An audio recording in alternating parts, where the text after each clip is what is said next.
we always act like it's a joke. The idea that if you call somebody who works for Marvel racist, they won't debunk you, they won't try to debate you, they won't say, no, we're not racist. Instead, they'll hire you because you have proven to be woke enough for their company. Well, now guys, it's real. Okay, to be fair, she didn't get hired right after she called the editor-in-chief racist.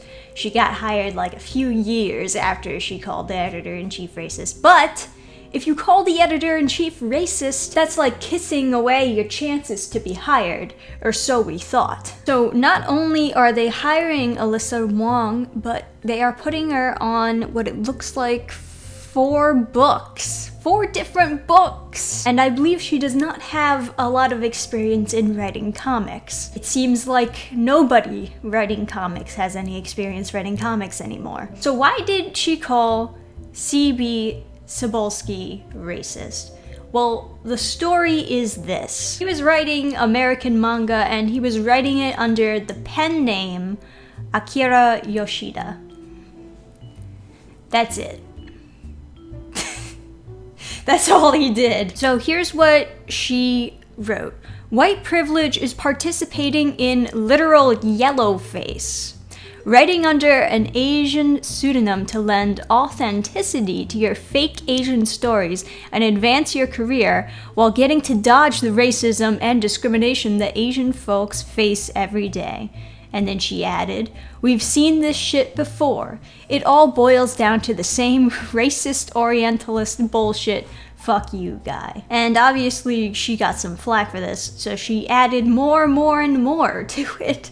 But I don't know if I'll actually read through everything that she wrote. And she did delete the tweet. I don't know if she deleted it recently. I would imagine that if you were going to work for Marvel, you would have to delete the tweet. They would ask you quite nicely, hey, we can't have these tweets existing of you smashing our editor-in-chief, so please get rid of them. Now, I do think that this tweet was obviously a very overreaction to something minor, but I don't think that everything she's saying has no water to it whatsoever. She's basically saying that Cebulski was trying to use a Japanese name so people would think that he's Japanese and think that his manga was more authentic.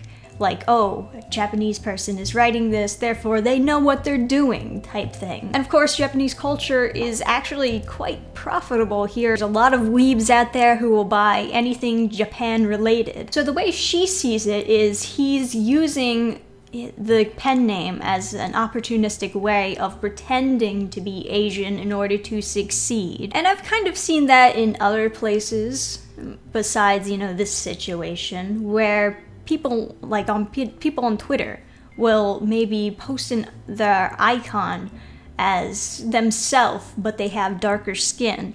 And then when they tweet about racism, it sounds like they have some kind of authenticity because they're darker skin, but when you actually look at the person, they're not dark skin at all. They're white as the stars. And then you have some cases where people will fake their heritage. They'll sign up as some kind of other race on their application so that they can get in from affirmative action when they're not actually that race. I don't think that's a widespread problem or anything, but I do think it's really weird and very dishonest. I wouldn't do that. I wouldn't promote people doing that. And if she's saying that she believes Cebulski was trying to do the same thing, pretend to be Asian so that he could be opportunistic and try to succeed through this pen name, I can kind of see where she's coming from. I wouldn't want someone writing a biography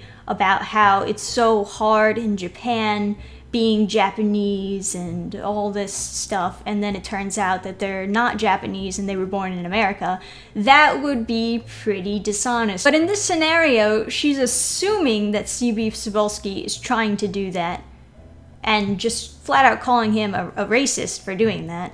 I don't even think that doing that would be racist. I think it's just dishonest and opportunistic, but not really racist per se. Not everything that has to do with race that's bad is racism. But I genuinely just think that Cebulski was just using an obviously fake pen name because he's a weeb. I don't think he was trying to actually pretend like he was Asian. I don't think he was making up accounts with this pen name, creating a whole like alter ego persona. I think he was just writing under a pen name. A lot of people figured that he was writing under a pen name, and there was no real confusion there. The whole point is that he remains anonymous. You don't know what race he is. You don't know where he comes from. What's also weird about this is that Alyssa Wong is not Japanese.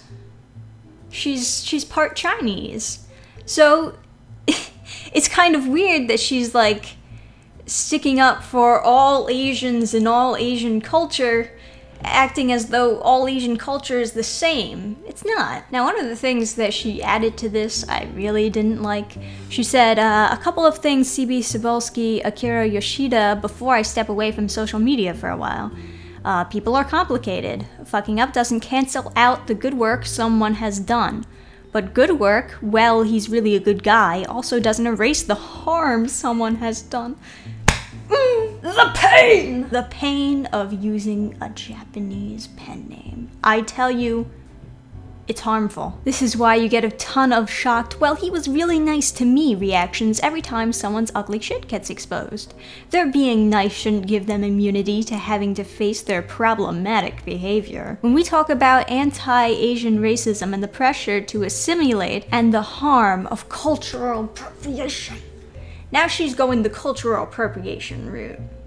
Now, like I mentioned before, it sounded like she was just talking about like opportunistic people trying to add authenticity to something, and obviously the cultural appropriation route would be the wrong route to go down because you're never going to win that argument. There are plenty of people in America who are weebs, who are very, very much into Japanese culture. And they don't have to be Asian to be into it. And Japan actually encourages people to look into their culture and become fans. America is a big buyer for Japan. They're all into that. And as far as using Japanese names go, when you move to Japan, you're expected to change your name because there are some names outside of Japan that are really hard to pronounce. So they don't have a problem with you using Japanese names. But hey, I guess it all worked out for her because she got hired. I don't know if she actually got hired because of the Cebulski's racist tweet. Maybe she said other crazy things that would get her hired. It does seem really bizarre that Marvel would just kind of overlook that, turn their head, say, oh yeah, just delete those tweets and it'll all be okay. You can work with us. I wonder if, like, after being called out on this, if she's gonna make another tweet like, yeah, I still think Cebulski had problematic behavior, but I don't mind working for him. I think he's a racist, but I don't mind working for him. What? Given another year, she'll probably take his job. I love this statement that they added at the end of the article. Breaking into and staying in comics, in any capacity, is just as much about attitude as it is ability. Thank you guys for watching. I'm sorry, I know the lighting is even worse. I am in a literal dungeon now. We're gonna be recording in the basement from now on, so ultimate potato cam. Remember to leave a like on the video, subscribe below if you're not subscribed. I'll be posting more content soon. I'll see you next time. Bye! Program restart.